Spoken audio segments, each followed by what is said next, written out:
Mon cher Théophile, dans mon premier livre, j'ai parlé de tout ce que Jésus a fait et enseigné depuis le commencement, jusqu'au jour où il fut enlevé au ciel après avoir, dans l'Esprit Saint, donné ses instructions aux apôtres qu'il avait choisis. C'est à eux qu'il s'était montré vivant après sa passion.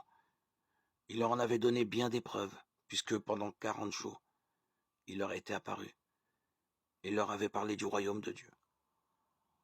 Au cours d'un repas qu'il prenait avec eux, il leur donna l'ordre de ne pas quitter Jérusalem, mais d'y attendre ce que le Père avait promis. Il leur disait: c'est la promesse que vous avez entendue de ma bouche. Jean a baptisé avec de l'eau, mais vous, c'est dans l'Esprit Saint que vous serez baptisés d'ici quelques jours.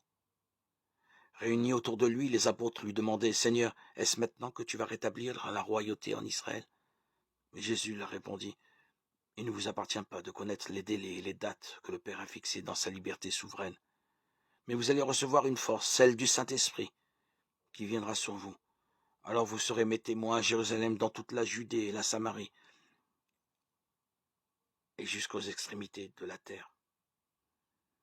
Actes des apôtres 1, 1, 8.